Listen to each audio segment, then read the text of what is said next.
डाकियार पड़ो। Hi friends, आपण मैंने समस्ते निश्चित भाव में पीएम किसान सम्मान योजना विषय जानते। पीएम किसान सम्मान योजना को नहीं एवं चाषी भाई मान बहुत बड़ खुशी खबर आसी। यार कारण जे कहवा गले आपण मैंने आसंता 26 तारीख में जो मान सबू डॉक्यूमेंट वेरीफाई करने चाहते आराम से करें। यार कहिबार अर्थ जे प्रति कृषकों अकाउंट को जो 4 मासरे डिक्लेयर कर 2000 टंका लेखा मिले बोलिकी जमीक 20तम किस्ती पाई पूर्वर 19तम किस्ती सीधासख किसान के अकाउंट को पठा जाए। तेबे एथरकर 9,08,00,000 कृषकों अकाउंट को 22,000 कोटी टंकार बजेट घोषणा करा जायतिला।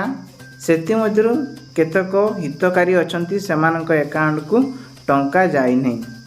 जदि जाई नहीं तो सही माने कौन करिवे ना प्रथमे ऑफिशियल साइट जानतु pmkisan.gov.in को जाई निजर मोबाइल द्वारा आपण माने आधार कार्ड रो मोबाइल नंबर थिबा लिंक को देई किंबा मोबाइल नंबर को देई सेठी ओटीपी सहायता निजर स्टेटस को चेक कर जंतु।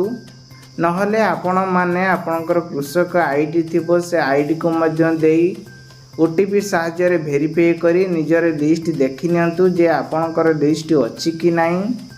जैसे लिस्ट रे जदि ना अछि ताहले आपण माने कोन करिवे ना बेनिफिशियरी स्टेटस मध्य चेक करनियंतु।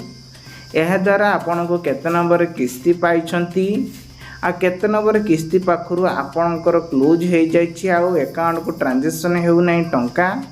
यार कारण कौन रही तार इश्यू कौन रही कौन करने द्वारा आपण मान टंकाटी मिल जहाँ आपण मैंने घरे बसी बहुत इजिली चेक करें। तेबे आशा करुँचे भिडियोटी आपन बहुत सारा हेल्पिंग हो। जदि वीडियो आपन हेल्पिंग लगुता चैनल सब्सक्राइब कर रखु। पाखर बेल आइकन से ऑल बटन प्रेस करंतु।